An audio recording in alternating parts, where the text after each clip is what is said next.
We bridge your knowledge to success.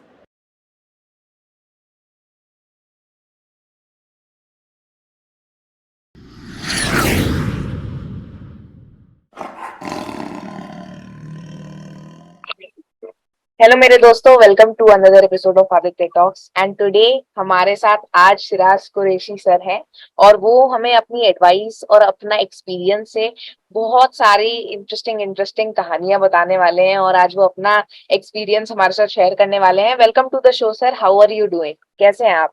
बहुत अच्छा बहुत अच्छा लगा मुझे आदित्य जी आपके साथ। आपको यस, देख के मुझे बहुत खुशी हो रही है।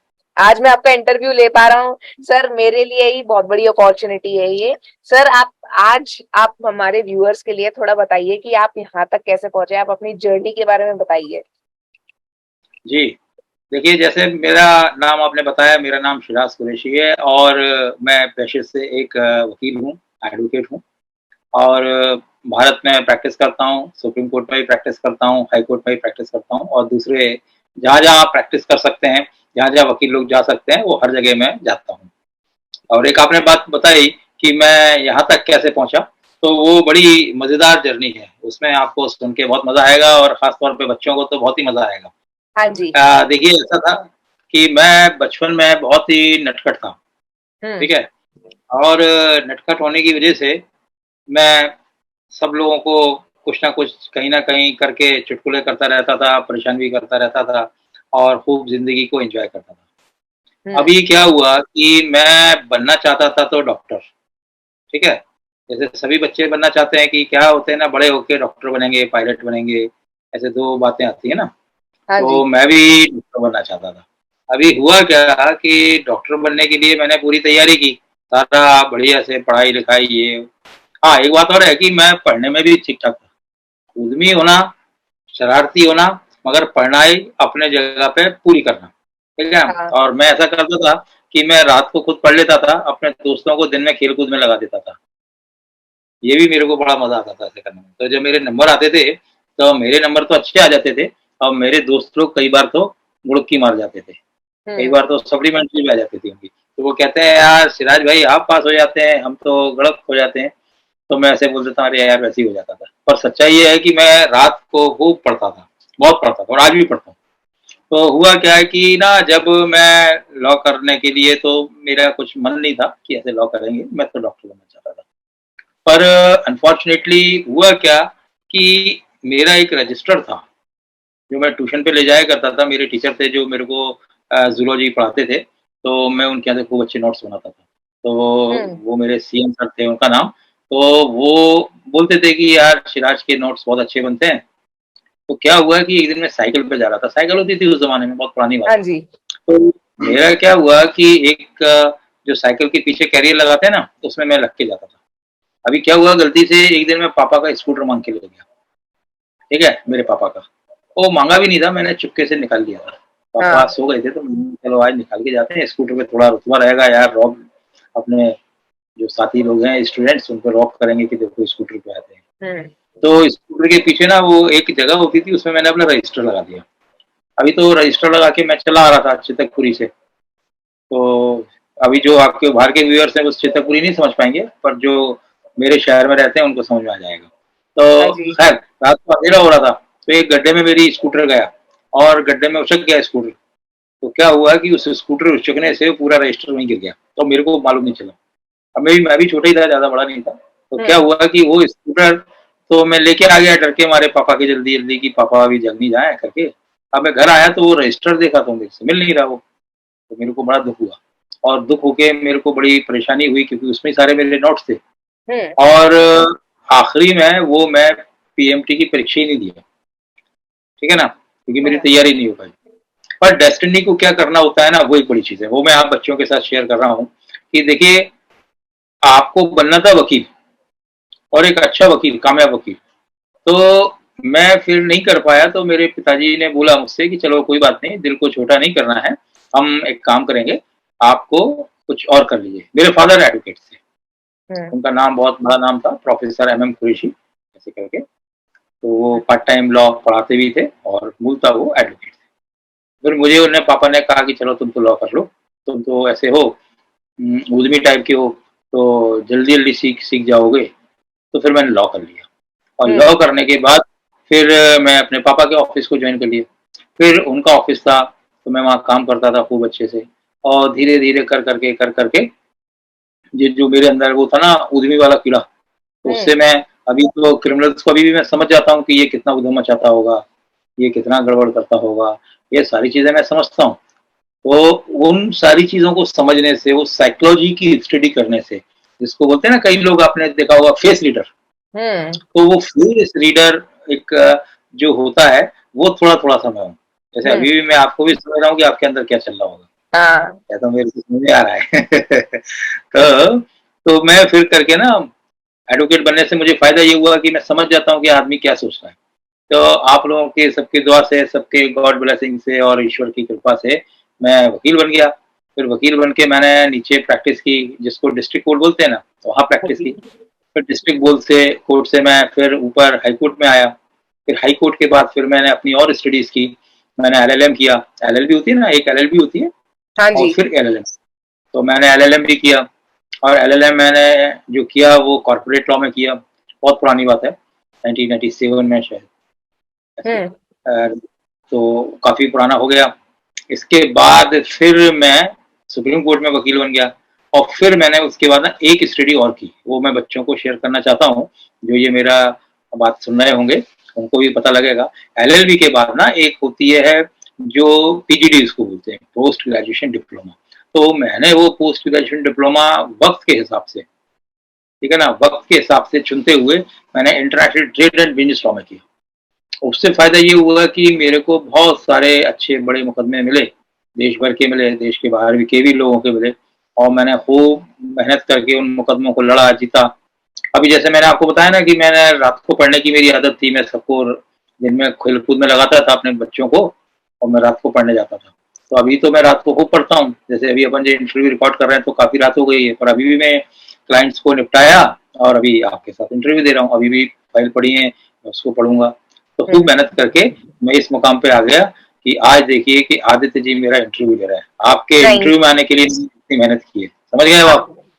कि मैं हम्म। कैसे भी करके आपके इंटरव्यू में आ पाऊँ, इसलिए ये इतनी मेहनत मैंने 30 साल तक की है।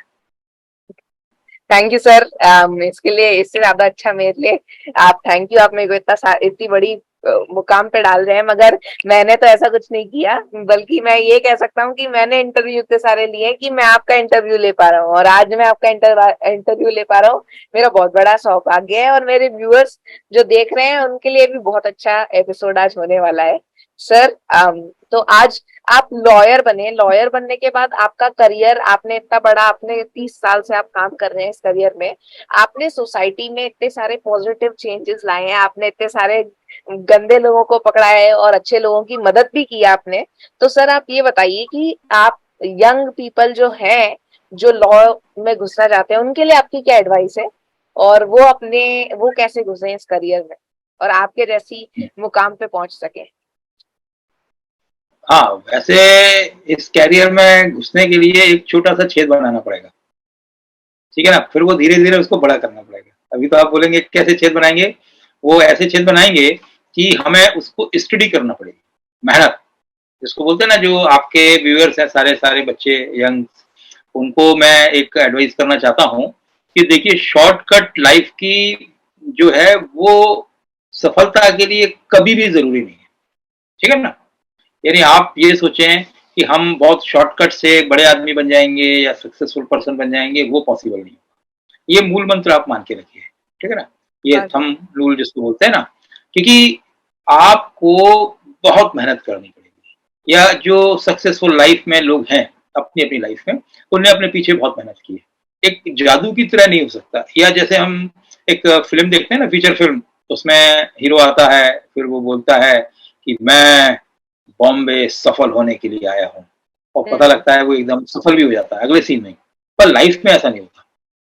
लाइफ बड़ी कठोर है। इसमें आपको बहुत मेहनत करनी पड़ेगी और मेहनत, मेहनत और मेहनत 3 जो वर्ड्स हैं, 3 चीज़ें ही आपको बड़ा बनाएँगी, ठीक है ना? और उसमें शॉर्टकट की कोई जगह नहीं रहेगी, कोई भी। हम कहीं भी से भी सोचें या हम कितने भी बड़े पेरेंट्स के बच्चे हों या कितने भी बड़े परिवार को बिलोंग करते हों, कितने भी पैसे वाले हों, और अगर हम खुद मेहनत नहीं कर सकते, पढ़ाई नहीं कर सकते, या अपने शरीर को जला नहीं सकते, तपा नहीं सकते, और हम ये ख्वाब देखने लगे कि हम बड़े आदमी हो जाएंगे दूसरों को देख के कि भाई उसके पास तो इतनी गाड़ी है, उसके पास तो इतना बंगला है, उसके पास तो ये है, उसके पास तो वो है, वो तो फॉरेन में टूरिस्ट लगा रहा है और हम क्यों नहीं लगा पा रहे, हम भी उसकी तरह बनाएंगे। तो अच्छी बात है, बन सकते हैं, उससे भी आगे जा सकते हैं, परंतु हाँ जी। उसके लिए एक ही है कि आपको उससे ज्यादा मेहनत करनी पड़ेगी। यानी एक उसको और छोटी बात मैं समझाऊं आपको कि देखिए, बड़ा आदमी बनने के लिए आपको बड़ी मेहनत करनी पड़ेगी, छोटा आदमी बनने के लिए छोटी मेहनत करनी पड़ेगी। तो ये बच्चे पूरी गांठ बांध लें अपनी लाइफ में कि जो कुछ भी उनको करना है लाइफ में, वो एक डेडिकेशन के साथ करें।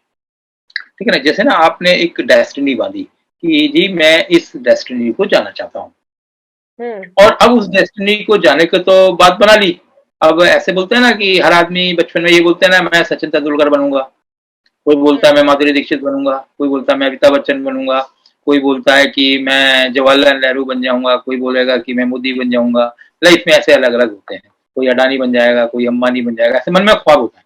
परंतु वो बनने के लिए उसको ये ध्यान रखना है कि उन लोगों ने कितनी मेहनत की कि जिनको आज हम जानते हैं, जिनने अपने मुकाम बनाया, तो वो जो मेहनत पीछे छुपी हुई है उसकी हमें स्टडी करना है। जैसे एपीजे अब्दुल कलाम साहब को हम सुनते हैं या उनको जानते हैं या देखते हैं कि उन्होंने देश में कितना बड़ा काम किया, पूरी दुनिया में काम किया बल्कि, और कहाँ से वो छोटी जगह से उठ के आए थे, अपनी मेहनत से, अपने लगन से, अपने परिश्रम से उनने आज पूरी दुनिया को दिखा दिया कि एक छोटी सी जगह से उठ के आया हुआ बालक भी देश का राष्ट्रपति बन सकता है, बल्कि देश के करोड़ों लोगों के दिलों में जगह बना सकता है।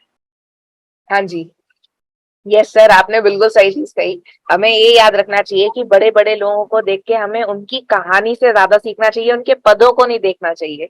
उनकी कहानी से जो आप सीख सकते हो अपनी जिंदगी में डालिए और सीखिए। क्योंकि मोदी जी आज प्राइम मिनिस्टर थे हैं, मगर एक जमाने में वो चाय वाले भी थे। पहले आप मेहनत करोगे और मेहनत का फल आएगा। प्रोसेस होता है, लोग बस फल की इच्छा से काम करते हैं और फिर उनको अच्छी तरीके से फिर वो अचीव नहीं कर पाते जो वो चाहते हैं।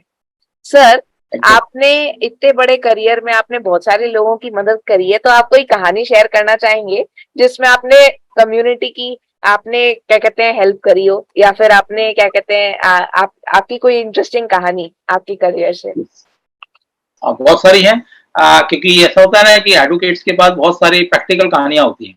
हाँ जी। क्योंकि वो कोर्ट्स में रह रहे होते हैं, जस्टिस के लिए लड़ रहे होते हैं और लोगों को न्याय दिलाने के लिए अपना काम कर रहे होते हैं। आला पेशा है कि इससे दाल रोटी भी चलती है, परंतु उसके बाद सबसे बड़ी बात है कि हम दिमाग में ये रखते हैं कि हम लॉयर्स हैं और हमारे लिए लोगों को हेल्प करना सबसे बड़ी चीज है। हाँ हम जी। जो गरीब है या जो पिछड़ा हुआ है या जिसके साथ न्याय नहीं हो पा रहा है, हमारा फर्ज है कि हम उनको न्याय दिलाएं। ठीक है ना? तो अभी आपको मैं एक बहुत अच्छी एक इंटरेस्टिंग से स्टोरी है वो शेयर करूंगा, और वो ट्रू स्टोरी है। अभी 2010 में हमने एक बड़ी लड़ाई लड़ी थी, और वो बड़ी लड़ाई क्या थी, ये वो केस प्रोफेशनल केस नहीं था, ये मेरे दिल का केस था, मैं उससे जुड़ा हुआ हूँ। आपको याद होगा कि ऐसा ना, भारत में गाय एक सीक्रेट, एक पवित्र प्राणी के रूप में हम उसको मानते हैं, है ना? सभी लोग उसको बोलते हैं कि भाई बहुत अच्छी। तो हमने उनको बचाने के लिए एक लड़ाई लड़ी, कानूनी लड़ाई लड़ी। 2008 से वो लड़ाई शुरू हुई, मैं पुरानी बात बता रहा हूँ। तो आज भी वहाँ पे तस्करी होती है, आपने सुना होगा, टीवी में देखते होंगे कि गौ तस्करी हो रही है और इस तरह की चीजें हो रही हैं। तो ये अच्छी चीज नहीं है, इसको रोकने के लिए हमें काम करना चाहिए। तो हमने 2008 से पूरा एक सिस्टम जमाया, हमने कानूनों की स्टडी की कि कौन कौन से ऐसे कानून हैं जिससे गाय की रक्षा हो सकती है, और गाय का जो अवैध वध है, इसको मारा जा रहा है, उसकी स्मगलिंग की जा रही है, ये सारी चीजें गलत हैं, इसको हमें रोकना है। तो हमने कलकत्ता हाईकोर्ट में एक पिटीशन लगाई। मेरे साथ थे, मेरे दोस्त थे, इनाम उल हक थे, सैयद अबू बकर महदी थे, जयदीप रॉय जी थे, इस तरह के राठी जी थे, महेश राठी जी, इस तरह के बहुत सारे और लोग भी थे, मैं सबके नाम नहीं ले पा रहा। तो इन सबके साथ मिलके हमने सोचा कि कलकत्ता में सबसे ज्यादा ये काम हो रहा था, यानी पूरे बंगाल में ही हो रहा था, बंगाल में और नॉर्थ ईस्ट में भी हो रहा था, पूरी जगह। तो हमने कलकत्ता में ना एक पिटीशन डाली कि हमने जज साहब से रिक्वेस्ट की कि सर आप ये अवैध रूप से इनका स्लॉटर जो होता है आप इसको रोकिए, और ऐसे जो लोग स्लॉटर कर रहे हैं इनको आप जेल में डालिए, इनके ऊपर केस लगाइए, इनको सजा दिलाइए, जिससे कि गाय को हम कहीं ना कहीं बचा पाए। तो अब क्या हुआ आदित्य जी कि मैं उस केस में कलकत्ता जाता था लड़ने के लिए। हाँ जी। अभी तो क्या हुआ, कलकत्ता में ना, मैं वो कहानी में इंटरेस्टिंग पॉइंट ये है कि कलकत्ता में गया, अब कलकत्ता दूर भी है, 2008 में तो फ्लाइट भी उतनी नहीं होती थी, तो हम लोग ट्रेन से जाया करते थे। तो क्या हुआ कि वहां पे स्ट्राइक हो गई लॉयर्स की, लॉयर्स की, या कोर्ट बंद हो गया, शायद एम्प्लॉय की थी या लॉयर्स की थी, वो मुझे याद नहीं अच्छे से, पर कुल मिला के वो कोर्ट बंद हो गया। अभी तो कोर्ट के अंदर सुनवाई नहीं हो रही, अभी तो बड़ी परेशानी आ गई। तो इतनी परेशानी की कुछ ही नहीं, गर्मी भी वहाँ बहुत होती है, ह्यूमिडिटी होती है, दिन भर जाते तो कोर्ट में खड़े रहते कि अभी केस आएगा, केस आएगा। हमारे पसीने में कपड़े पूरे भीग जाते थे, इवन जूतों में पसीना भर जाता था, इतने पसीना था। और वो कोर्ट की सुनवाई नहीं हुई। अभी तो हम सोचे चलो कल हो जाएगी, चलो तो परसों हो जाएगी, चलो स्ट्राइक तो अभी खत्म हो जाएगी। अभी तो वो स्ट्राइक पूरी 20-25 दिन चली। तो हमारा तो पूरा मन जो है तो टूट गया। फिर हम लोग आ गए अपने शहर। फिर हमने कहा कोई बात नहीं, अभी हम जब खत्म हो जाएगी तभी तो जाएंगे। तो फिर क्या हुआ कि उसी बीच में देखिए ना, स्मगलर्स जो लोग होते हैं, जो गंदे लोग होते हैं, जो गाय को स्लॉटर करते हैं, हाँ उनको जी। ही पता लग गया कि सिराज कुरैशी ने एक पिटीशन फाइल कर दी है। तो अब वो खतरा भी बढ़ गया, वो लोग मेरे पे अटैक करने के लिए भी अपनी तरह तरह की वो बनाने लगे मंसूबे कि यार इसको कैसे अटैक करेंगे। तो कई बार हमें धमकियां मिली, थोड़ा सा कोर्ट के अंदर ही झूमा झटकी भी हुई, किसी ने धक्का दे दिया, किसी ने कुछ किया। ऐसे ज्यादा मार तो नहीं पाते थे क्योंकि कोर्ट है, पर थोड़ा सा ऐसा मैन हैंडलिंग हो गई। हाँ फिर जी। भी हम लोग डरे नहीं, फिर भी डरे नहीं। और फिर अगले बार ना मेरे पिताजी, जो वो भी बड़े एडवोकेट थे, उनका नाम है MM कुरैशी, तो वो पिताजी और मैं और जयदीप रॉय जी, ऐसे करके ना हम लोग गए कोर्ट के अंदर, और फिर हम लोगों ने वहाँ बहस की खूब। जब कोर्ट खुल गया उसके बाद ना 20-25 दिन बाद, तो फिर खूब बहस की, खूब बहस की। और आखिरी में बहस करने के बाद जज साहब को हमने कन्विंस किया कि सर आप इस तरह की गौ की जो हत्या हो रही है, उनको मारा जा रहा है, उन पे कष्ट हुआ जा रहा है, उन पे FIR कीजिए। तो फिर जज साहब कन्विंस हुए कि आप लोग इतने दूर से आए हैं केस लड़ने के लिए, केवल गाय के लिए? हमने कहा हाँ, केवल गाय के लिए, क्योंकि गाय एक ऐसी प्राणी है जो कि पूरे समाज को, पूरे इंसानियत को देती है दूध, घी, इवन उसका गोबर भी काम आता है, उसका हर तरह से उसका उपयोग है, पंचगव्य जिसको हम बोलते हैं। तो मतलब सबको तंदुरुस्त रखती है, उसके साथ कोई डिस्क्रिमिनेशन नहीं है कि वो किसको दूध देगी या किसको नहीं देगी, पूरे समाज को देगी। तो जज साहब बहुत खुश हुए, कहते हैं अरे वाह, आप लोगों ने तो बहुत अच्छा काम किया है, चलिए मैं इसको ऑर्डर देता हूँ। और उन्होंने उस ऑर्डर को दिया कि भाई कोई भी कलकत्ता के अंदर खुले में गाय को मारेगा, काटेगा, परेशान करेगा तो उसको प्रोसिक्यूट किया जाएगा, उसके ऊपर केस लगाया जाएगा, उस पर FIR होगी, या उसको कानून के माध्यम से दंडित किया जाएगा। और ये इतना बड़ा जजमेंट बना आदित्य जी कि उसके बाद कलकत्ता के अंदर किसी की हिम्मत नहीं थी कि सड़क पे या ऐसे खुले में किसी भी गाय को मार देगा, ऐसे कर देगा। हमारे सारे बहुत सारे दोस्त हैं, सुदर्शन कौशिक जी हैं, सुदर्शन भंडारिया जी हैं, भाई राठी जी हैं, जो कलकत्ता में रहते हैं। तो उन लोगों ने भी उस ऑर्डर के मार्फत से पुलिस को प्रेशर डाला, गवर्नमेंट को प्रेशर डाला कि भाई आप ऐसे लोग जो हों उनको पकड़िए। तो वो लोग खूब पकड़े गए, खूब उसमें दहशत हो गई। और आज भी आप जब कलकत्ता जाते हैं तो मुझे बड़ा सुकून मिलता है कि आज भी लाखों गाय उस ऑर्डर की वजह से बची हैं और अपना जीवन जी रही हैं और मानवता की सेवा कर रही हैं। तो एक ये बहुत बहुत बड़ा केस था, बहुत इंटरेस्टिंग केस था हमारी लाइफ का। आप जब कभी नेट पे जाएंगे तो गूगल पे भी वो केस आपको मिल जाएगा, जिसने कि पूरे बंगाल और नॉर्थ ईस्ट में गाय की एक बड़ी रक्षा की। हालांकि ये नहीं कि आज वो पूरा रुक गया है, स्मगलिंग होती है, आज भी होती है, परंतु उसमें बहुत कमी आई है और लोगों में एक डर है। तो ये मेरा एक बहुत अच्छा आपके सामने प्रेरक किस्सा था जो मैं आपके साथ शेयर करना चाहता था। हाँ जी सर। सर आपने बहुत अच्छी कहानी बताई। और सर आप भारत स्काउट्स में भी थे। मेरे को आप भारत स्काउट्स एंड गाइड्स में भी थे। आपका आपके लीडरशिप स्टाइल में और आपकी जो पर्सनल और प्रोफेशनल आपकी जो ग्रोथ हुई है लॉयर की तरह, भारत स्काउट्स का क्या रोल था आपकी जिंदगी में और आपने वहां पे क्या क्या किया उसके बारे में बताइए जरा। पर एक बात है यार, मेरे बड़े मुझसे ज्यादा तो इसका आप लग रहे हो, आपको मेरे बारे में बहुत जानकारी है। अरे मेरे बारे सर। में आपने बहुत की है, बचपन से खुदाई की है आपने मेरे बारे में, समझ गया। यस आपसे सर। बच के रहना। मेरे बैंक अकाउंट वगैरह तो नहीं मालूम आपको, बैंक अकाउंट वगैरह तो नहीं मालूम आपको मुझे मेरे। नहीं नहीं नहीं सर, इतना नहीं पता। वेरी गुड, नहीं नहीं, बहुत अच्छी बात है। मैं क्या थोड़ा मजाकी आदमी हूँ ना, तो मजाक भी करता रहता हूँ, सर कोई बात क्योंकि नहीं। प्रोफेशन बहुत बड़ा वैसा है ना, सीरियस प्रोफेशन है, तो हाँ दिन भर जी। सीरियस रहेंगे तो मैं तो बड़ा बेकार लगने लगूंगा।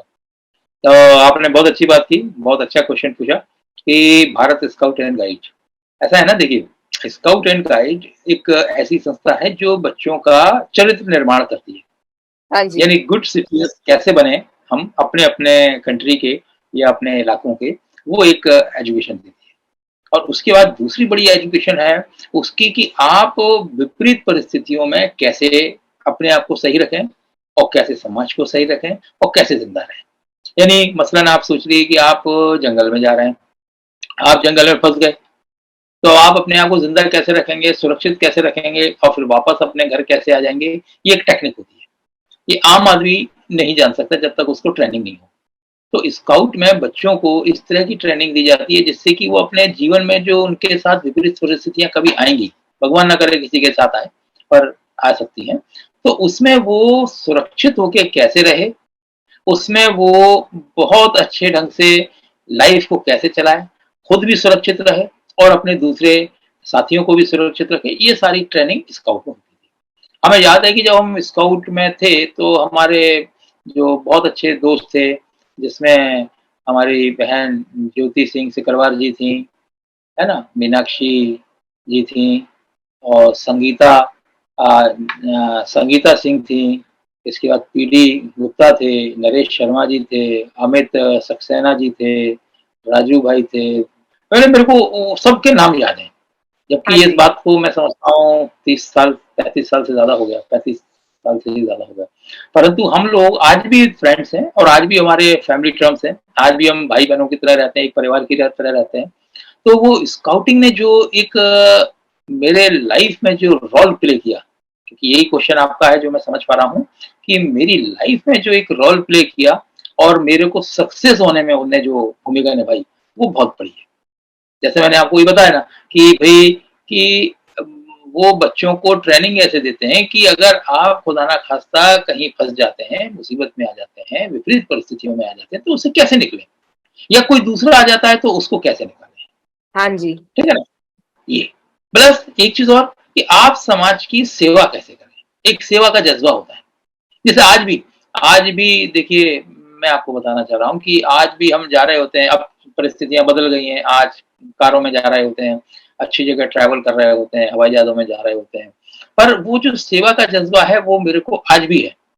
जैसे अभी कुछ दिन पहले की बात है, किसी ने अपने फेसबुक पे शेयर किया था, मेरे को नहीं मालूम था उसने मेरा फोटो कब ले लिया। एक बुजुर्ग आदमी मेट्रो स्टेशन से उतर रहे थे, मैं भी दिल्ली एयरपोर्ट पर जा रहा था मेट्रो में, उनके पास सामान था, तो मैंने वो सामान उनका ले लिया, जीने से उतरने में उनको दिक्कत आ रही थी, तो मैंने वो सामान लेके नीचे रख दिया, हाँ उनका जी। हेल्प कर दी। तो बड़े खुश हुए कि अरे यार, आज के ज़माने में कौन किसका सामान लेके जाता है, ध्यान ही नहीं रहता। तो उन्होंने फिर मुझसे पूछा कि आपने ऐसा क्यों कर रहा? मैंने कहा नहीं, आप बुजुर्ग हैं और आपकी हेल्प करना मेरा फर्ज बनता है, और मैंने हाँ हेल्प जी। कर दी। तो किसी ने उसका फोटो खींचा और वो फोटो वायरल किया, नेट पे भी डाल दिया कि देखिए लोग आज ऐसे भी काम कर रहे होते हैं। मुझे बाद में पता लगा किसी ने मेरे पे डाला कि देखो आपका फोटो किसी ने डाला है, और उसने अच्छी बात में डाला था। तो मैं वही आपसे अर्ज कर रहा हूँ, वही बात बताने की कोशिश कर रहा हूँ कि स्काउटिंग हमें एक दूसरे की सेवा सिखाती है, हम मानवता की सेवा कैसे करें और उस सेवा में हम अपने आप को कैसे झोंक दें, क्या वो टेक्निक्स हैं जिसका हम यूज कर सकते हैं, और छोटी छोटी बातों में हम सेवा कर सकते हैं। जैसे एक आपको किस्सा सुनाऊं, एक ऐसा है कि एक बच्चा लेट हो गया, ठीक है ना, स्कूल में, तो उसके टीचर ने बोला कि आज तुम लेट क्यों हो गए? तो उसने बोला सर मैं एक बुजुर्ग जो महिला थी दादी माँ, उनको रोड पार करा रहा था। मैंने कहा इसमें इतना लेट होने की क्या बात है? तो बोला कि नहीं, वो लेट होने की इसलिए बात है कि वो रोड पार करना नहीं चाह रही थी। हम्म। समझे कुछ आप? हाँ जी। ये मैंने आपको जोक सुनाया है, हाँ। यानी वो यस। बच्चे ने जबरदस्ती रोड पार करवा दी है। पर हम ऐसा नहीं करते, हम जबरदस्ती रोड पार नहीं कराते, हम तो उसे ही रोड पार कराते हैं जो सही में ही रोड पार करना चाह रहा होता। तो ये हाँ। मैंने क्यों बताया, क्योंकि समाज सेवा भी कब और किसकी करनी है ये देखने वाली बात है। चलिए हमने ये सोच लिया, ये सीख लिया मान लीजिए कि भाई रोड पार कराना किसी बुजुर्ग आदमी को अच्छी बात है। हाँ तो जी। पता लगा कि हमको भी घसीट के कि चलो रोड तो पार तुम्हें करनी ही पड़ेगी, तो वो तो उसके लिए बुरा हो जाएगा, कहता है मैं रोड पार नहीं, मैं तो यहीं रहना चाहता हूँ। तो हम्म। वही बात मैं बच्चों को बताना चाह रहा हूँ कि सेवा वो की जाए जो फ्रूटफुल हो। हाँ जी। है ना? आपकी एनर्जी, आपकी सेवा का भाव उस जगह आप लगाइए जहाँ पे उसकी ज़रूरत हो, जहाँ हम्म। पे समाज को उससे फ़ायदा मिल रहा हाँ हो। अब जी। जैसे आपको याद होगा हम लोग ना कुष्ठ निवारण के लिए काम करते थे। कुष्ठ समझते हैं? लेप्रोसी जिसको हम कहते हाँ, क्या? हैं। लेप्रोसी, लेप्रोसी, लेप्रो लेप्रोसी, हाँ जी। लेप्रोसी बीमारी उसका होती है। मतलब हम आप तो काम समझाएंगे? लेप्रो लेप्रोसी का हाँ जी। हाँ, हाँ, लेप्रोसी का मतलब ये है, एक बीमारी होती है बहुत खतरनाक टाइप की, जिसमें हाथ-पैरों में गठिया सी हो जाती है, उसके अंदर से ब्लड निकलने लगता है, उसके अंदर से पस निकलने लगता है और पूरे हाँ। हाथ-पैर टूट जाते हैं। और खास तौर पे उँगलियाँ जो हैं वो झड़ जाती हैं। एक ज़माने में तो ऐसा होता था कि जो लेप्रोसी जिनको हो जाती थी, वो गाँव से बाहर उनको रख देते थे। उनको गाँव में नहीं रखते थे, कि ये आदमी बेकार हो गया है, इसको गाँव के बाहर रखो। परंतु वो अज्ञानता थी। हम लोगों ने इसको दूर करने की कोशिश की कि भई लेप्रोसी एक बीमारी है, कोई अभिशाप नहीं है, किसी को हो गया है, तो ईश्वर की मर्ज़ी है, परंतु हमें उसकी सेवा करनी चाहिए, उसका इलाज करना चाहिए, उसको सही करना चाहिए। और एक दस्तक करके वो प्रोजेक्ट था, बहुत बड़ा प्रोजेक्ट था, जिसको पीडी गुप्ता जी हमारे भाई थे, उनकी लीडरशिप में वो चलता था। हम लोग उसमें सहयोग करते थे, सभी लोग करते थे उसमें, पूरा हाँ जी। स्काउट का फैमिली। तो वो जो हम लोगों ने काम किया, उसकी वजह से मैं समझता हूँ कि लाखों लोगों में लेप्रोसी के पॉज़िटिवली एक अवेयरनेस हुई कि भई ये एक बहुत बुरी चीज़ नहीं है और जिसको हो गई है उसका हमें बहिष्कार नहीं करना है, वो इलाज हम उसको करेंगे और इलाज से वो ठीक हो जाएगा और फिर आपके साथ ही रहेगा। तो ये काम हम लोग जब बच्चे थे, छोटे ही थे, तो कॉलेज वगैरह में पढ़ते थे, तो खूब मन लगा के हमने लेप्रोसी के लिए काम किया। फिर हम लोग क्या करते थे, सफाई अभियान किया करते थे। एक ऑपरेशन 52 करके चला था उस ज़माने में। ग्वालियर में वार्ड 52 होते थे, 52 वार्ड्स होते थे, सब वार्डों में चला था, उसका नाम था ऑपरेशन 52। उसमें हम लोगों ने बड़ा मन लगा के काम किया। हम लोग ट्रैफिक सिग्नल्स पे जाके ट्रैफिक को कंट्रोल करने के लिए पुलिस की हेल्प करते थे। यानी ये छोटे-छोटे काम। कभी कोई आँखों का आई कैंप लगा हुआ है तो उसमें जाके मरीज़ों की हेल्प करते थे। मेडिकल कैंपों को हेल्प करते थे फिज़िकली। इवन दो जब सिंहस्थ और कुंभ वगैरह बड़े मेले लगते हैं या और भी कोई प्रोग्राम हुआ करते हैं तो उसमें जाके हम लॉ एंड ऑर्डर को हेल्प करने के लिए, मेंटेन करने के लिए पुलिस की और गवर्नमेंट की और एडमिनिस्ट्रेशन की मदद किया करते थे। हाँ बड़ा जी। अच्छा भी लगता था, मुझे खुशी लगती थी कि देखो अपन ये काम कर रहे हैं। और साथ में अपने मनोरंजन के लिए भी बहुत काम करते थे। कैंप्स लगते थे तो उसमें रात को हमारा कैंप फायर होता था। हम अपना एन्जॉय करते थे। प्लस हम लोग ना ट्रैकिंग करते थे। ये बच्चों को मैं खास तौर पे बताना चाहता हूँ जो इस चैनल के माध्यम से हज़ारों बच्चे इसको देखेंगे कि हाँ जी। देखिए हमें नेचर के करीब जाना है। ये स्काउट सिखाता था। यानी कि हम अभी कंक्रीट के जंगल में बैठ गए हैं, पूरे देश में। आप ही देख रहे होंगे कि हर जगह फ्लैट्स बन गए हैं, बिल्डिंग्स बन गई हैं, बच्चों को बाहर जाने की मौके नहीं है। वो अपने वीडियो गेम में या अपने टीवी के सामने बैठा हुआ है, मोबाइल के सामने बैठा हुआ है बच्चा। जबकि उसको फिज़िकल एक्टिविटी करना चाहिए, जंगल में जाना चाहिए, पार्कों में जाना चाहिए, प्रकृति के पास जाना चाहिए, नदियों में जाना चाहिए, पहाड़ों में जाना चाहिए। तो वो फ़ॉर्च्यूनेटली वो ज़िंदगी हमने जी। हम लोग ट्रैकिंग किया करते थे, हिमालय पे जाते थे। हिमालय को हम पैदल-पैदल पूरा करते थे 5-10 दिन में, 12 दिन में और वो ट्रैकिंग से हमारे अंदर एक नई ऊर्जा का संचार होता था। और एक चीज़ और है देखो, आदित्य मैं बहुत अच्छी बात आपको बताता हूँ कि हुँ। वो ट्रैकिंग से क्या होता था कि हम लोगों को ये लगता था कि इतना ऊँचा पहाड़ है, पहले तो ये लगता था ओह! हम इसको तो चढ़ ही नहीं पाएँगे, ये तो बहुत बड़ा है, हमसे बड़ा है, विशाल है, हम तो इसके साथ एक छोटे से एक बिंदु के बराबर हैं। पर हम क्या करते थे, वो धीरे-धीरे, धीरे-धीरे उस पहाड़ पे चढ़ते थे। 1 दिन में नहीं, 3 दिन, हाँ 4 जी। दिन, 5 दिन, 10 दिन और जब पहाड़ पे चढ़ के फिर अपने जो गोल होता था, टारगेट होता था, वहाँ जाते थे। फिर वहाँ से हम जब लौट के आते थे, फिर हम उस पहाड़ को जब देखते थे, तो वो पहाड़ हमें बड़ा बौना-सा लगता था। हमें लगता था अरे! इतना बड़ा पहाड़, ये तो हमसे बड़ा नहीं है, हम तो इसके ऊपर चढ़ गए थे। तो आपके अंदर जो पॉजिटिव एनर्जी आती है, आपको आपकी ताकत का एहसास हो जाता है कि आप बड़े हैं, ये पहाड़ आपसे बड़ा नहीं है। आप इससे बड़े हैं क्योंकि आप इस पे चढ़ गए। तो ये पॉजिटिव एनर्जी जो रही, वो आज भी काम आती है। जैसे आज हम प्रोफ़ेशन में हैं, तो वकील हैं, कई बार ऐसे परिस्थितियाँ आ जाती हैं, बड़े कठिन दौर आ जाते हैं कि भई ये कैसे होगा? बड़ा केस है या कोई बड़े काम है। पर हमें वो याद आती है जब ट्रैकिंग में हमने कहते अरे हम तो इतने बड़े बड़े पहाड़ों पे चढ़ गए थे, हम उसको सफलतापूर्वक फतह करके आए, तो ये तो बहुत छोटी सी बात है। तो अंदर आपकी एक शक्ति रहती है पॉजिटिव, एक होता है ना, एक नेगेटिव शिराज, एक पॉजिटिव शिराज। तो हाँ जी। पॉजिटिव शिराज बाहर निकल के आता है और आपकी पुरानी यादों के साथ निकल के आता है कि दो आप तो इतने बड़े बड़े काम कर चुके हैं, ये तो अरे जी छोटा सा 1 मिनट में कर लेंगे जी। और ये जो पॉजिटिव एनर्जी हमारी रहती है, काम करती है, वो हमें सफलता दिलाती है। यानी स्काउट हमें एक अच्छा नागरिक बनाता है, एक अच्छा इंसान बनाता है, एक अच्छा सेवक, मानवतावादी, अपने देश अपने मुल्क से मोहब्बत करने वाला आदमी बनाता है कि हम अपने देश के लिए क्या कर दें जिससे कि हम अपना कर्ज उतार पाए, ऋण उतार पाए इस देश का। तो ये हाँ जी। सारी जो भावनाएं रहती हैं, तो निश्चित रूप से स्काउट गाइड जो आंदोलन रहा, उसने हमारे जीवन में बड़ी पॉजिटिविटी भरी और मैं समझता हूँ कि बहुत अच्छे मित्र दिए, भाई दिए, बहन दी, है ना? और सारे ही, कोई भी खराब याद एक भी नहीं है मेरे पास। ये मैं नहीं बोल सकता, आप अगर क्वेश्चन करोगे कि आप मुझे कोई नेगेटिव बात बताओ तो शायद मैं उसका जवाब नहीं दे पाऊँ, क्योंकि हाँ है जी। ही। जी, तो हमने बहुत यस उससे सर। स्काउट गाइडिंग से सीखा। हाँ जी सर। सर आप लॉयर होने के, आप लॉयर हैं, इसलिए मैं आपसे एक क्वेश्चन पूछना चाहूंगा। यंग पीपल, यंग लोग जो होते हैं ना, उनको अवेयरनेस नहीं होती ज्यादा अपने लॉज और अपने राइट्स के बारे में। तो आप ये बताइए कि जो यंग लोग देख रहे हैं, जो यूथ देख रहे हैं, जो 15-20 साल के लोग देख रहे हैं, उनको कौन से राइट्स पता होने चाहिए अपने बारे में, जिससे कि वो अच्छी तरीके से अपना सिटीजन बन सके और ये जान सके कि मेरे पास ये राइट्स है। क्योंकि आधे लोगों को पता ही नहीं होता कि क्या लॉ में सही है, क्या लॉ में गलत है, क्या उसमें वो है, वो अवेयर ही नहीं होते। उनको पता ही नहीं होता कि वो गलत कर रहे हैं या फिर उनके साथ कुछ गलत हो रहा है।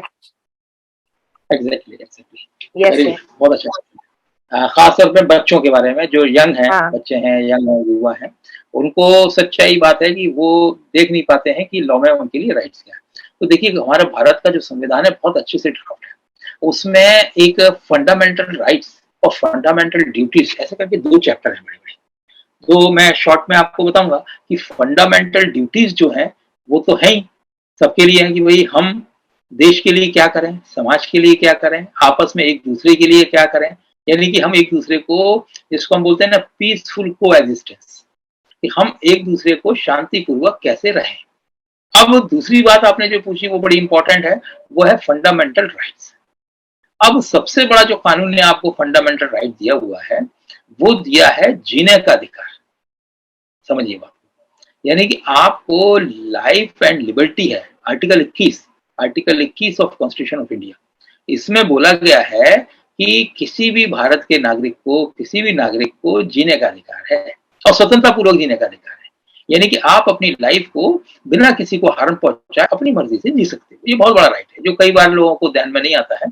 अब इस राइट के अंदर भी बहुत सारे अंदर उसके सब सेक्शंस हैं। जैसे कि आप बोलेंगे कि हमें घूमने का राइट है, यानी आप भारत में कहीं भी जा सकते हैं, यानी पृथ्वी के किसी भी कोने पे आप जा सकते हैं जहाँ पे अलाउड है। ये भी जबरदस्ती नहीं, जहाँ पे अलाउड है।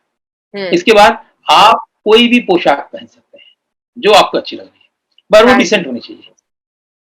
दूसरा, आपको नौकरी करने का अधिकार है। नौकरी का मतलब यह है कि अपनी जीविका को चलाने का अधिकार है, यानी आपको पैसे कमाने का अधिकार है।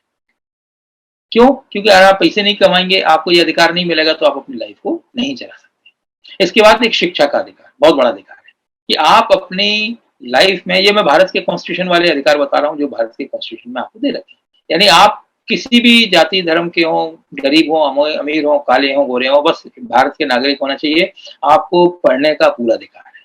और ये खास तौर पर बच्चों के लिए मैं बताना चाहता हूँ कि बच्चे इस बात को सीखें कि हम भारत में रह के किस किस कानूनों का किस तरह से उपयोग कर सकते हैं। दूसरा है सेल्फ डिफेंस का भी आपको अधिकार है। अगर आपको कोई आक्रमण करता है या आपको कोई चोट पहुंचाता है, तो आप अपना सेल्फ डिफेंस भी कर सकते हैं। दूसरा, उसके अलावा जो अधिकार है, वो है आपको कानूनों के तहत अंदर रहते हुए प्रॉपर्टी रखने का अधिकार। यानी आप अपनी कोई सी भी प्रॉपर्टी को बना सकते हैं, जितनी भी चाहे उतनी आप प्रॉपर्टी बना सकते हैं। कोई कानून आपको रोकने वाला नहीं है, बशर्ते वो इलीगल ना हो, हाँ लीगल। जी। तो यानी कुल मिला के ये है कि आप अपने हिसाब से दुनिया को जिए, परंतु कानून ना तोड़े। एक इतनी सी शर्त जरूर है, यानी अपराध कुछ ना करें। कई बार ऐसा होता है कि आदमी अपने एक्सप्रेशन को जाहिर करने के लिए दूसरे का गलत बोल देता है, वो नहीं होना चाहिए। अगर दूसरे को हम गलत बोलेंगे तो डिफॉर्मेशन में आ जाएगा। तो आपको अपनी अभिव्यक्ति, जिसको बोलते हैं ना, राइट टू स्पीच वो आपको, और राइट टू एक्सप्रेशन वो आप अपना एक्सप्रेशन को बिल्कुल एक्सपोज कर सकते हो, हाँ पर जी। एक दायरे में रह के। ये सारे बड़े बड़े कानून हैं जो मैंने आपको बताया, और एक मैं आपको रिक्वेस्ट करूंगा, एक एपिसोड और बनाना आप, जिसमें हम केवल और केवल कानून की बात करेंगे, हाँ जी, और खासतौर पे बच्चों के लिए कानून बताऊंगा उसे। क्योंकि सर अवेयरनेस आज के जमाने में बहुत कम हो गई है। लोग यूट्यूब और इंटरनेट और सोशल मीडिया पे इतने एक्टिव हो गए हैं, वो अपनी लाइफ में आगे तो बढ़ना चाह रहे हैं, मगर वो ये नहीं जानते कि हमारे जो देश है वो हमारे देश में हम क्या कर सकते हैं क्या नहीं कर सकते, और लॉ की अंडरस्टैंडिंग नहीं है जो बेसिक्स सबको पता होना चाहिए उनकी सेफ्टी के लिए भी और कॉमन नॉलेज के लिए भी। और सर बिल्कुल आई सही। थिंक हाँ जी सर, इस पे एपिसोड बनाएंगे। सर आप ये बताइए कि आज आपके एक्सपीरियंस में, आपके तजुर्बे से, आज के जमाने में इंडिया में क्या क्या प्रॉब्लम्स है लीगल वाइज और जो लोगों को अफेक्ट कर रही हैं, जो आप देखते हैं। देखिए, सबसे बड़ी प्रॉब्लम जो है वो मैं मान रहा हूँ कि एजुकेशन के अंदर जो व्यापारीकरण आ गया है, ये बहुत बड़ी प्रॉब्लम है। इसको हमें समझना पड़ेगा। यानी एजुकेशन को बिज़नेस जो बनाया जा रहा है कई लोगों के द्वारा, वो एक बहुत बड़ी प्रॉब्लम है। इसको हमें सुधारना पड़ेगा, क्योंकि एजुकेशन ऐसी चीज़ है जो फ्री में मिलना चाहिए। ज्ञान को बाँटना चाहिए, उसको फैलाना चाहिए। तो आपके इस बड़े और एस्टीम्ड चैनल के माध्यम से मैं उन लोगों को भी आह्वान करता हूँ, अपील करता हूँ, जो एजुकेशन को व्यापार बनाते हैं, उनसे हाथ जोड़ के निवेदन करता हूँ कि कृपया इसको बच्चों के लिए फ्री कर दीजिए। फ्री नहीं करना चाहते हैं तो कम से कम सस्ती कर दीजिए, क्योंकि आप देख रहे होंगे कि एजुकेशन इतनी महंगी हो गई है कि एक गरीब आदमी अपने बच्चे को अच्छे स्कूल में पढ़ाने में मजबूर हो जाता है, वो पढ़ा नहीं सकता है। तो मेरा आपके चैनल के माध्यम से यही है कि वो प्रॉब्लम, एजुकेशन को फ्री करना, फ्री या सस्ती करना या सुलभ बनाना बहुत ही आवश्यक है। और दूसरा हेल्थ के मुद्दे पर, कि हम हेल्थ के मुद्दे पर डॉक्टर से भी निवेदन है कि इलाज को सस्ता करें, इलाज को अच्छा करें और लोगों की जान बचाएं, लोगों को सेहतमंद रखें। तभी हम एक अच्छे भारत को बना पाएंगे, एक अच्छे समाज को बना पाएंगे। जी। Yes sir.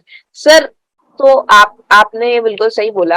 सर आप ये बताइए कि आप ये जो लीगल प्रोफेशन होता है उसके बारे में कौन से मिसकंसेप्शंस हैं जो आप यंग जो एस्पायरिंग लॉयर्स हैं, जो लॉयर बनना चाहते हैं, कौन से मिथ्स हैं, कौन सी वो चल रही हैं जो आप डिबंक करना चाहेंगे।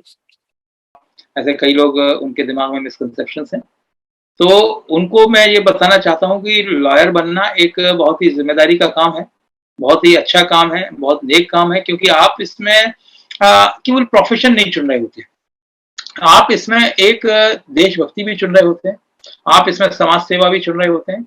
यहाँ पे न्याय में आप किस तरह से असिस्ट कर सकते हैं, ये भी चुन रहे होते हैं, और एक भारत की या किसी भी समाज की दिशा और दशा तय करने वाले व्यक्ति के रूप में अपना चुनाव कर रहे होते हैं।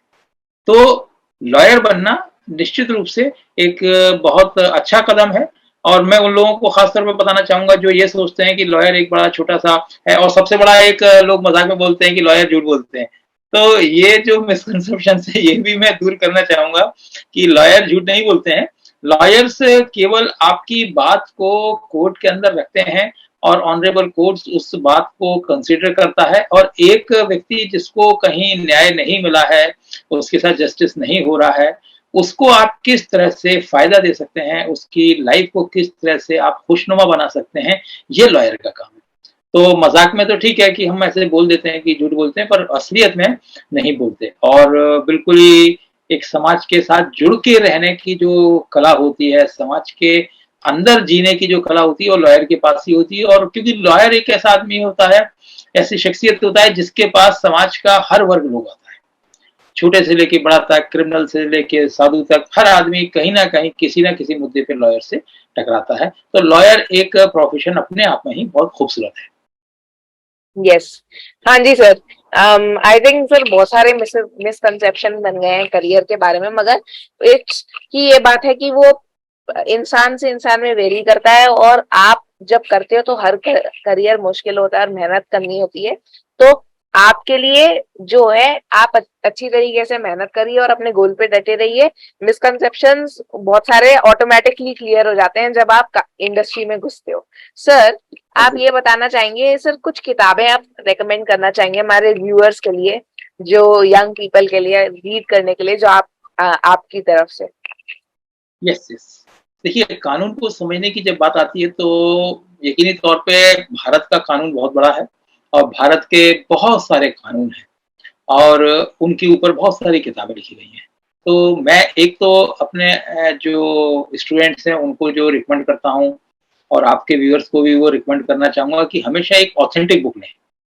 वो बुक ना लें जो कि ऑथेंटिक ना हो, सस्ती हो, चीप हो, ऐसी किताबें हमें नहीं लेनी चाहिए। हमें अपना ज्ञान, अपनी नॉलेज एक ऑथेंटिक बुक से बढ़ानी चाहिए। अब जो कानून की खास तौर पे बात है तो उसमें आपको मैं बताना चाहूँगा कि सबसे पहले हमें भारत के कॉन्स्टिट्यूशन का स्टडी होना चाहिए। भारत का कॉन्स्टिट्यूशन जो है वो एक बहुत ही पवित्र किताब है, जिसमें भारत के सभी कानूनों को लिखा गया है। तो आपके व्यूअर्स से मैं रिक्वेस्ट करता हूँ बल्कि पूरे इंडिया के हर नागरिक के पास वो किताब होनी चाहिए, भारत का संविधान, जिससे कि हमारा पूरा देश चलता है और हम उस संविधान को से ही जीते हैं और सभी कानून भारत के संविधान के दायरे में होते हैं। एक तो ये बुक है। इसमें बहुत सारे ऑथर्स की बुक है। वैसे तो इसको बेयर एक्ट बोलते हैं, बेयर एक्ट हमें ले लेना चाहिए, पर अगर आप उसकी कमेंट्री पढ़ना चाहते हैं तो बहुत सारी बुक्स हैं। डी वसु की बुक है, प्रांजपे साहब की बुक है, इस तरह से कई सारे नाम आते हैं जिसमें आप वो बुक को चयन कर सकते हैं। दूसरा है सिविल कानून। दो तरह से कानून को हम बांट रहे हैं, एक सिविल कानून और एक क्रिमिनल कानून। तो सिविल कानून में जब आप बात करते हैं तो सिविल कानून में हमें सबसे पहले सीपीसी पढ़ना पड़ती है, civil procedure code. Civil procedure code जब हम पढ़ लेते हैं तो हमारे बहुत सारे मिसकंसेप्शंस दूर हो जाते हैं, क्योंकि वो एक ऐसी किताब है जिसमें सिविल मुकदमों के बारे में सारी जानकारी दी जाती है। सारी धाराएं जो सिविल से संबंधित होती हैं, मुकदमों से संबंधित, वो उसमें दी जाती है। सिविल मतलब जमीन जायदाद से मामले संबंधित, बंटवारे से संबंधित मामले, आपसी जो झगड़े हैं जो क्रिमिनल नहीं है, उन सबको सिविल में ही शामिल किया जाता है। अब एक दूसरा पार्ट है उसका क्रिमिनल। ठीक है ना। आप क्रिमिनल के लिए आप कौन सी बुक्स लेना चाहेंगे वो मैं आपको, वैसे तो बहुत सारी बुक्स हैं, बहुत सारी जरूरी कानून है, मगर 3 कानून बहुत इंपॉर्टेंट है। ठीक है ना। जो है सबसे पहला है आईपीसी, जिसको बोलते हैं इंडियन पीनल कोड। यानी उसमें ये लिखा रहता है कि किस अपराध करने की क्या सजा है। तो हर आदमी को उसको पढ़ना चाहिए, जिससे कि वो ये समझ जाए कि भाई मैं अगर ये अपराध करता हूं तो इतनी मुझे सजा मिलेगी, तो वो कम से कम अपराध करने से रुकेगा। अच्छी बात है ये। बल्कि हमें भी लोगों को इसके बारे में जागृत करते रहना चाहिए और मैं कई बार ऐसे लीगल अवेयरनेस कैंप लगा के लोगों को इसके बारे में बताता रहता हूँ कि अपराध ना करें, और इस अपराध करेंगे तो आपको कानून के द्वारा ये सजा दी जाएगी। अब दूसरा है सीआरपीसी। सीआरपीसी का मतलब होता है जो क्रिमिनल प्रोसीजर कोड, जैसे सीपीसी थी ऐसे ही सीआरपीसी। सीआर मतलब क्रिमिनल, क्रिमिनल प्रोसीजर कोड की अगर कोई व्यक्ति अपराध करता है भारत में तो उसको किस प्रक्रिया के तहत, किस प्रोसीजर के तहत उसको प्रोसिक्यूट किया जाएगा, उस पर मुकदमा चलाया जाएगा, उसको सजा तय की जाएगी। ठीक है ना। तो ये सारी चीजें आएंगी सीआरपीसी में। अब एक तीसरा एक्ट और है जो हमें लेना पड़ेगा, वो सिविल और जो क्रिमिनल है दोनों में ही बराबर लगता है, उसको बोलते हैं एविडेंस एक्ट। तो एविडेंस एक्ट जो है वो भी बहुत इंपॉर्टेंट है और हर मतलब ये वकीलों को पढ़ना जरूरी है, जजों को पढ़ना जरूरी है।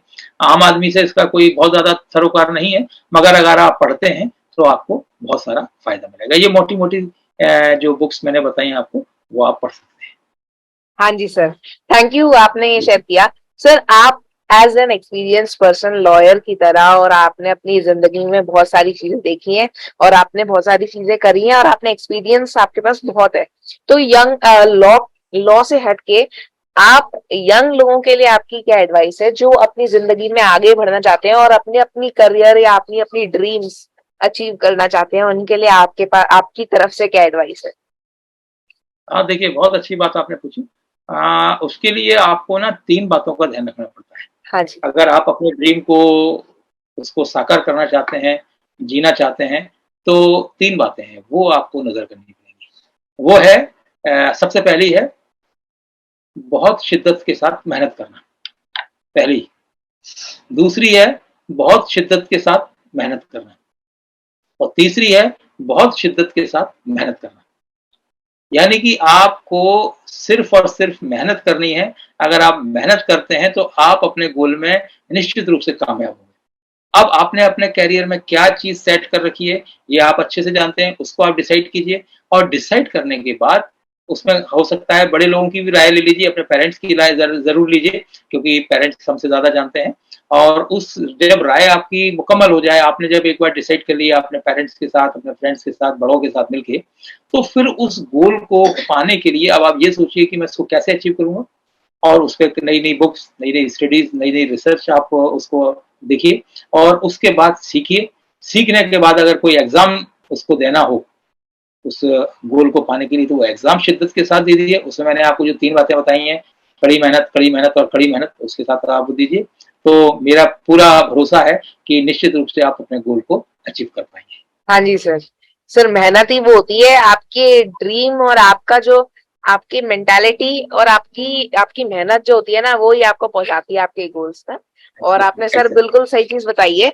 और आप सर आप थैंक यू सर, आप हमारे शो पे आए। और सर लास्ट चीज आप बताइए, 2 लोग जो आप इस शो पे देखना चाहेंगे और जिनको आप जानते हैं, जिनको आप इस शो पे देखना चाहेंगे और हमारी ऑडियंस के साथ आप उनका एक्सपीरियंस शेयर करवाना चाहेंगे। हाँ, मैं एक तो देखना चाहूँगा कि अगर मेरे शो पे एक हमारी साथी हैं, ज्योति सिकरवार जी, वो आएँगी तो मुझे बहुत अच्छा लगेगा। और दूसरा जिसको मैं देखना चाहूँगा कि जो आपके शो पे आएँ, एक है मोहम्मद फैज़ खान हैं, जो कि बहुत बड़े गौ भक्त हैं और देश में उन्होंने गाय के ऊपर बहुत बड़ा काम किया है। मैं इन दोनों को चाहूँगा कि वो आपके शो पे ज़रूर आएँ। हाँ जी सर।